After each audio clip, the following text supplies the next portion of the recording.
Shalom, sesuatu yang baik pasti terjadi hari ini. Sistem dunia ini begitu kental dalam hidup kita, yaitu sistem barter. Jika kita melakukan sesuatu, maka orang lain juga melakukan. Tapi kalau kita tidak, orang lain tidak melakukan. Kita juga sering dalam pemikiran kita, kalau kita mengasihi Tuhan, maka Tuhan mengasihi kita. Kalau kita kurang mengasihi Tuhan, maka Tuhan juga kurang mengasihi kita. Tuhan tidak begitu. Dalam Yohanes 3:16 dikatakan, karena begitu besar kasih Allah, dan Dia mengaruniakan anaknya yang tunggal. Jadi kasih Allah itu tidak tergantung kita.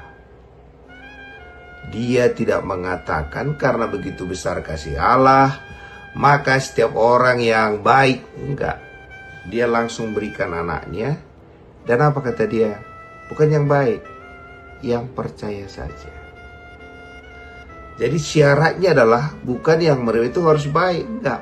Mempercayai bahwa Allah mengasihi kita, mempercayai karena kasihnya itu diberikannya anaknya kepada kita. Dan kalau anaknya pun diberikannya kepada kita, apa yang enggak diberikan kepada kita? Kalau kita mempercayai itu, hari-hari kita hari-hari penuh sukacita dan damai sejahtera. Pergumulan kita selalu adalah, apakah Tuhan masih sayang kepada saya? Apakah Tuhan masih cinta kepada saya? Saya kasih tahu kepada saudara, Dia mengasihi kita sudah terlanjur sayang.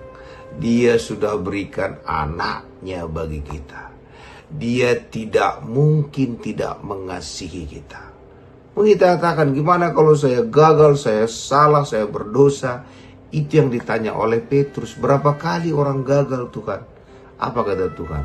70 kali 70 kali. Artinya apa? Itu artinya berapa kali pun pengampunan yang tak berkesudahan. Kalau kita yakin kita dikasihi Tuhan, maka semua hidup kita berubah. Karena kita mengatakan, kalah kejahatan dengan kebaikan. Kalau kita tahu bahwa Allah itu sangat baik, maka semua jahat kita pun hilang. Kapan nanti kita menjadi baik? Saat kita selalu menerima kebaikan-kebaikan Tuhan sampai kejahatan kita itu kalah. Hari ini saya ingatkan kembali, kita dikasihi bukan karena apa yang kita kerjakan. Kita dikasihi bukan karena kita jadi orang baik. Kita dikasihi karena begitu besar kasih Allah.